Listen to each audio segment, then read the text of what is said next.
हिंदू लड़की है उसको कोई मुस्लिम लड़के से प्यार हो जाता है। नहीं होना चाहिए। क्यों नहीं होना चाहिए? नहीं होना चाहिए। अरे नहीं होना चाहिए। नहीं होना चाहिए।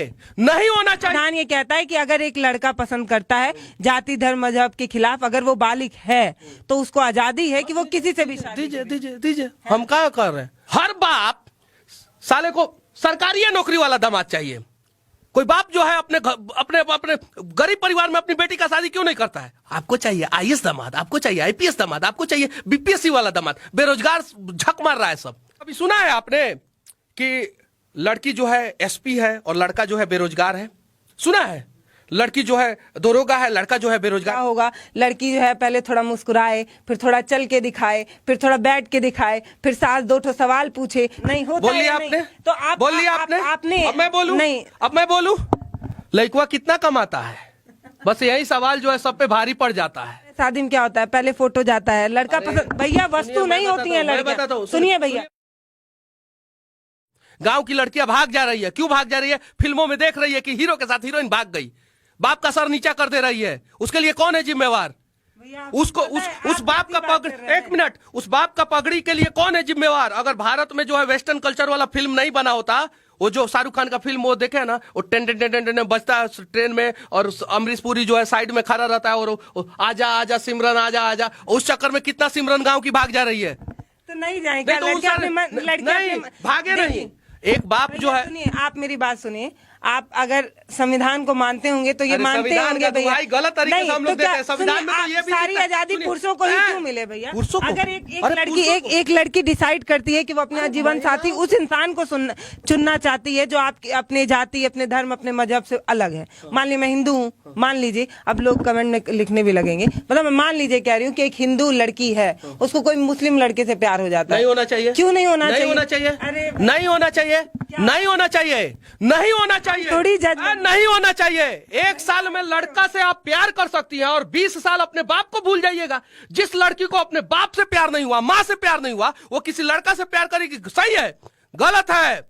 और इसका हम लोग विरोध करते हैं। अगर उसका बाप तैयार है कि मुस्लिम से शादी कर लो, हिंदू से शादी कर लो, सिख से शादी कर लो, ईसाई से शादी कर लो, तो सही है। अगर वो बाप तैयार नहीं है, बाप का पगड़ी जिस बाप ने पैदा किया, जिस माँ ने 9 महीना गोद कोख में रखा है, उस दर्द को आप पीड़ा को नहीं समझ के और भाग जा रही हैं बाप और माँ का सर नीचा करके। वो बाप जीते जी मर जाता है जिसकी बेटी जो है भाग जाती है। जाति से अलग होगा तो नहीं, तब भी नहीं जाति और धर्म का बात नहीं है। बात यह है कि आप बाप और माँ को संतुष्ट करके किसी से शादी कर लीजिए। अब जाके हम प्रीति जिंटा की ना रशियन बिजनेसमैन से शादी, उसका बाप माँ सही थे। सानिया मिर्जा की ना पाकिस्तानी से शादी, उसका बाप माँ तो रेडी थे। की नहीं की की नहीं की। प्रियंका चोपड़ा निक जोनास से की ना अमेरिका में जाके शादी, उसका बाप माँ तैयार थे। आप कीजिए, लेकिन कम से कम बाप माँ को दुखी मत कीजिए। बाप माँ को दुखी करके अगर आप शादी कर रहे हैं तो उसका विरोध मनीष कश्यप करेगा। हर घर में जा क्या आप ही जज भी बन जाएंगे और आप ही तय भी करेंगे कि लड़कियों को अपने मन से पसंद होना चाहिए। लड़कों को भी बोल रहा हूँ मैं लड़कों को भी बोल रहा हूँ, लड़कियों का ही नहीं। मेरे पास अभी मोबाइल में रिकॉर्डिंग है, मैं सुना दूंगा। बेतिया से एक लड़का ने फोन किया था, मैं प्यार करता हूँ एक मुजफ्फरपुर की लड़की से। अभी रिकॉर्डिंग है, मुजफ्फरपुर की लड़की से मैं प्यार करता हूं, मेरे घर वाले रेजी नहीं है, मनीष भैया एक वीडियो बनवाना है। मैं अगर वीडियो बनाता तो 10 मिलियन व्यू जाता। मैं बोला कि ऐसे ही गाली देकर उसको बोला कि रे साला तुम तो अपने बाप का नहीं हुआ तो तू किसका होगा? उसका भी विरोध किया मैं। गलत तो गलत, चाहे वो लड़का हो या लड़की हो, चाहे वो आमिर खान हो या अमिताभ बच्चन हो, चाहे देश का विपक्ष हो या पक्ष हो, गलत को गलत मैं कहूंगा और आंखों में आंखें डाल। ये कौन तय करेगा? मनीष कश्यप तय करेंगे कि समाज में क्या सही है क्या गलत करेंगे? देखिए, आपके नजरिए से वो गलत हो सकता है, उस लड़की के नजरिए से तो वो सही होगा ना, तभी तो वो तय करेगी। समाज के लोग तय करेंगे, उस लड़की के नजरिए समाज ही तय करता था। आजकल समाज ही तय किया था, सती प्रथा में पति के बाद लड़की औरतों को जल जाना चाहिए। समाज ही ने तय किया सुधार। समाज की गलतियों को आप देख रहे हैं। समाज का इंसान आया था जिसने बताया था कि ये गलत। अमेरिका में था ना ये गुलाम पर था, गुलाम किया जाता था ना। अमेरिका के लोगों ने तय किया ना कि ये गलत है, इसको सुधारा जाए।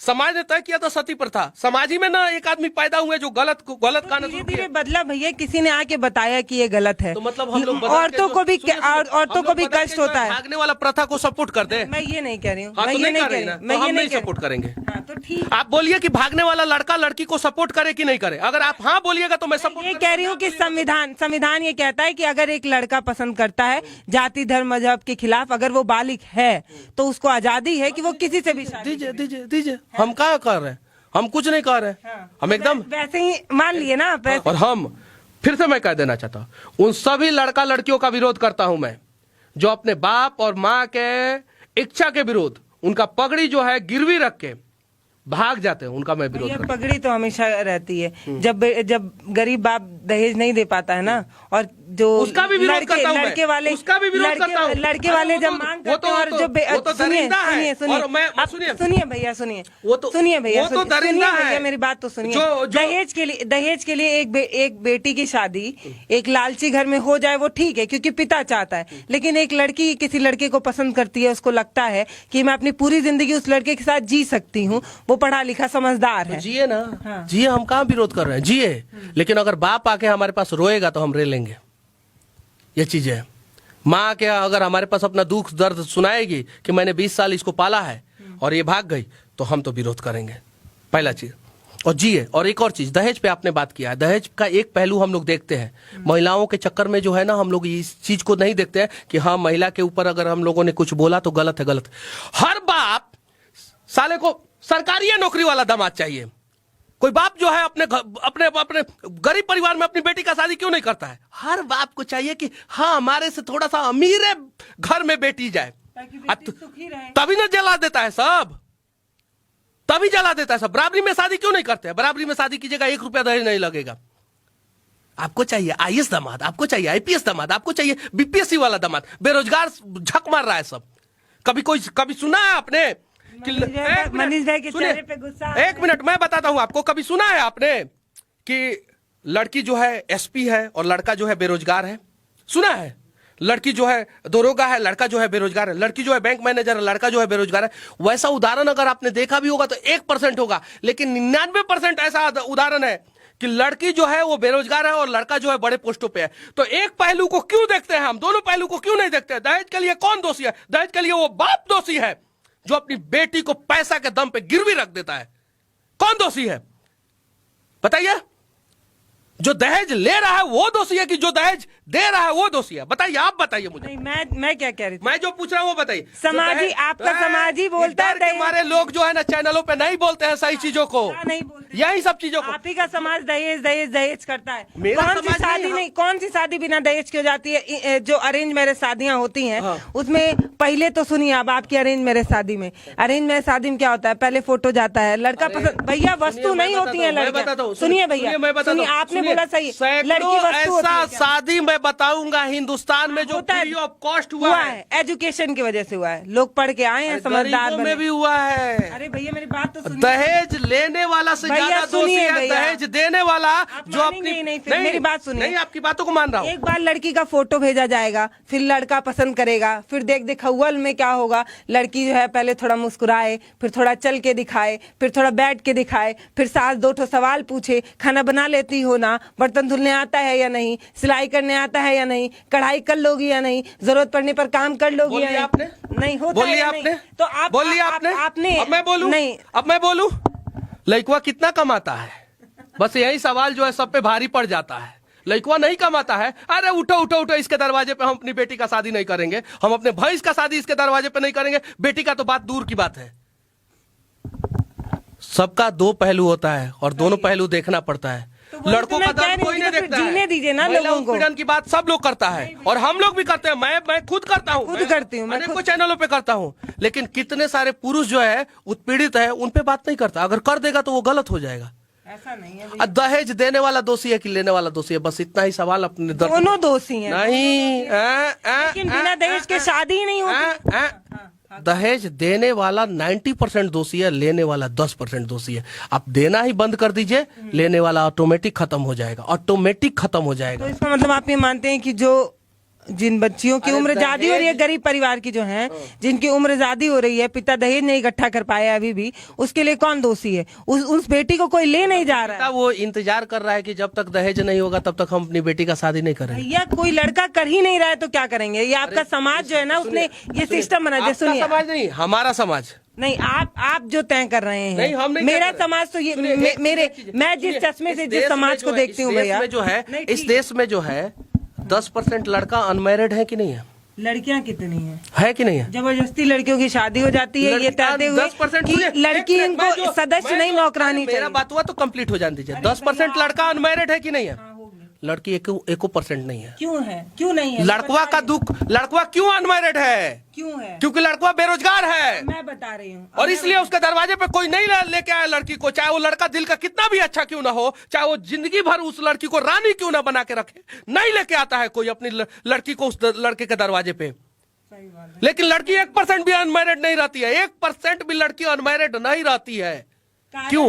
क्योंकि लड़की का शादी कहीं ना कहीं हो जाता है, और लड़का अगर सफल नहीं हो जाता है, वही तो मैं बता रही हूँ। कैसे भी हो जाए, लेकिन लड़की का शादी हो जाता है, और लड़का अगर सक्सेस नहीं हो, अगर चाय बेचने वाला लड़का है ना, उसकी भी शादी होती है। आप क्या बात कर रहे हैं? ठेले की नहीं होती है। मुझे आंकड़ा बताइए ना कि लड़के ज्यादा अनमैरिड रह जाते हैं कि लड़की? लड़का अगर अपने जीवन में सफल ना हो ना, तो उसके दरवाजे पे शादी के लिए कोई नहीं आता है। एक चीज है।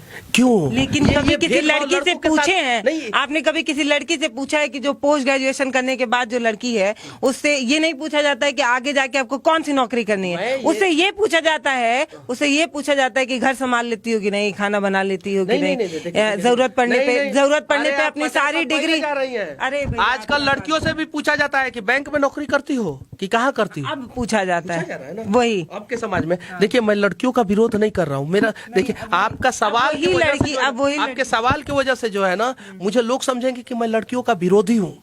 मैं उस सिस्टम का विरोधी हूँ। देखिए, दहेज देना और दहेज लेना दोनों गुनाह है। सही बात है, दोनों गुनाह है। लेकिन दहेज दे के अगर आप अपनी बेटी का शादी कर रहे हैं ना, तो वो ज्यादा गुनाह है।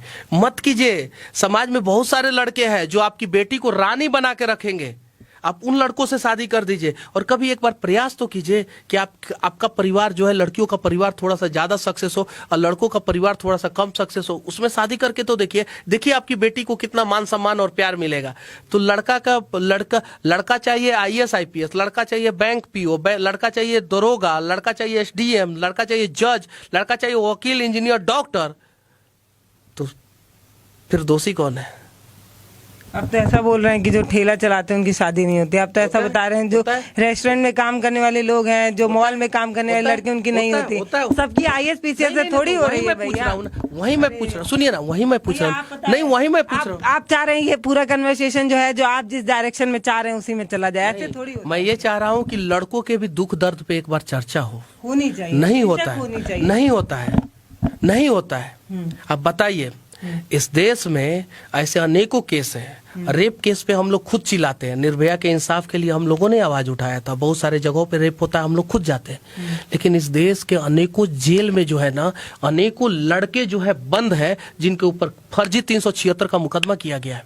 सही बात है। कौन इसके लिए आवाज उठाएगा? और इसके लिए जो आवाज उठाया वो लड़की का विरोधी नहीं हो गया, औरतों का विरोधी नहीं हो गया। इसके लिए जो आवाज उठाया उसके अंदर हिम्मत चाहिए। और मैं कहीं से विरोधी नहीं हूँ, क्योंकि मैं अपने माँ से बहुत प्यार करता हूँ। मैं कहीं से विरोधी नहीं हूँ। मैं अपने बहन से बहुत प्यार करता हूँ। मैं कहीं से विरोधी नहीं हूँ। मैं आपको दीदी बोलता हूँ। मैं विरोधी नहीं हूँ। लेकिन मैं चाहता हूँ कि सिर्फ एक पहलू कब तक हम लोग देखेंगे? दोनों पहलू देखने का प्रयास क्यों नहीं कर रहे हैं? और यहाँ पे तो दोनों पहलू देखने को प्रयास किया जाएगा नहीं, यहाँ पे नहीं देखा जाता। ठीक है, मतलब ये इस कन्वर्सेशन को हम लोग बहुत ज्यादा आगे बढ़ा सकते हैं। बातचीत मुझे लग रहा है कि अगर हम करने लगे तो ये खत्म ही नहीं होगी, क्योंकि आप एक अलग तरीके से सोचते हैं, मैं एक अलग तरीके से सोचती हूँ। मैं ये सोचता हूँ। नहीं, मैं ये मानती हूँ कि जब देश में सुनिए भैया, सुनिए, अब मेरी बात सुनिए। उसी कर्नाटक में लड़की जब बुर्खा पहन के स्कूल में जाने की बात करती है, वो तो और सुरक्षित है ना। वो तो पूरा ढकी रहेगी, अपना मुंह एकदम नहीं दिखेगा, तब भी लड़ाई होती है। और वही लड़की जब अपनी आजादी से अपने मन का कपड़ा पहनती है, तब भी लड़ाई होती है। अब मैं बताता हूँ, इसका उदाहरण देता हूँ मैं आपको। 6 इंच का चाकू आप लेके घूम सकती है। 6 इंच से नीचे का चाकू आप लेके घूम सकती हैं, लेकिन हथियार लेके नहीं घूम सकती हैं। बुर्का क्यों दिक्कत है बुर्का से? बुर्का पहन के अगर कोई लड़का उसमें घूमना शुरू कर दे और सिर्फ उसका आंख दिखे और उसके बाद जाके वो बम ब्लास्ट कर दे तो सिक्योरिटी पर्पस से दिक्कत है। चेहरा दिखना चाहिए, चेहरा जब दिखेगा आपका तो सीसीटीवी में वो रिकॉर्ड होगा। पाकिस्तान में ऐसे अनेकों मस्जिद में लोगों ने बुर्का पहन के बम ब्लास्ट कर दिया और जिसमें लड़के थे, मुंह ढक के थोड़ी आ रही थी लड़की। नहीं आ रही थी। देखिए चीजों को समझा जाए, चीजों को देखिए, हर चीजों को हर चीज से कोरिलेट नहीं कर सकते और हर चीजों को हर चीज से कोरिलेट करके निगेटिव पॉजिटिव नहीं देख सकते हैं। अमेरिका में एयरपोर्ट पे आप बुर्का नहीं पहन सकती हैं, हिंदुस्तान में एयरपोर्ट पे आप बुर्का नहीं पहन सकती हैं, आप रसिया में एयरपोर्ट पे बुर्का नहीं पहन सकती हैं। आप स्कूल कॉलेज में बुर्का क्यों पहन रही हैं? क्या दिखाना क्या चाहती है? शो क्या करना चाहती हैं? अगर स्कूल में देखिए, सबसे बड़ी बात है कि शुक्रवार के नमाज के लिए 2 घंटे की छुट्टी दी जाती है, 1 घंटे की छुट्टी हर ऑफिस में दी जाती है कि नहीं? हर ऑफिस में 1 घंटे के लिए हनुमान चालीसा का पाठ पढ़ने का ऑर्डर दिया जाता है नहीं। और मैं बता रहा हूँ, नहीं दिया जाता है, नहीं दिया जाए, ये भी एक नया नियम आना चाहिए। इसके लिए भी लड़ाई की जाए। नहीं, बातों को समझिए, मैं मांग नहीं कर रहा हूँ। आप बुर्का पहन के जा सकती हैं, ठीक है, स्कूल कॉलेज में जा सकती हैं बुर्का पहन के, सही है। धोती कुर्ता क्यों नहीं पहन के जा सकती हैं? नहीं, आप दिखाइए मुझे पटना के किसी भी स्कूल में धोती कुर्ता पहन के चला जाए आदमी, दिल्ली के किसी स्कूल में चला जाए, दिखाइए। एक डायरेक्शन में चर्चा नहीं होना चाहिए, धोती कुर्ता नहीं अलाउ है। देखिए भैया, उनके परिवार की परिस्थिति में उनको मजबूर किया गया बुर्का पहनने के लिए। वो लड़की राजनीतिबाज थी, विवाद करने आई थी, विवाद की खत्म हुआ। अब विवाद की तो पता है क्या हुआ? उससे ज्यादा, सबसे ज्यादा मुसलमान और हिंदू को ही नुकसान हुआ। कैसे नुकसान हुआ? देश में पेट्रोल का दाम उस समय आसमान पे चढ़ रहा था, नहीं चर्चा हुआ उस बुर्का के चक्कर में, और वही चर्चा मैं करता हूं। डायरेक्शन को देखा जाए, नहीं देखा जाता है। उस समय देश में, आप निकालिए ना, गूगल मोबाइल है, निकालिए उस समय पेट्रोल का दाम कितना था? 117, 18 रुपया, 19 रुपया था, 121 रुपया था उस समय पेट्रोल डीजल का दाम। नहीं चर्चा हुआ उस बुर्का के चक्कर में। लोग समझते हैं कि अरे वो किसका आदमी था, वो अब मैं कहूंगा तो दिक्कत हो जाएगा, तो ऐसा विवाद पैदा किया जाता है। इन चीजों को समझा जाए, नहीं समझा जाएगा ना तो आपस में उलझने से कोई फायदा नहीं होगा। हमारे वीडियो का नोटिफिकेशन पाइए सबसे पहले हमारे ऐप से। हमारे ऐप को प्ले स्टोर से डाउनलोड करने के लिए डिस्क्रिप्शन में दिए गए लिंक पर जाइए और हमारे ऐप को इंस्टॉल करिए, क्योंकि ये बिल्कुल फ्री है।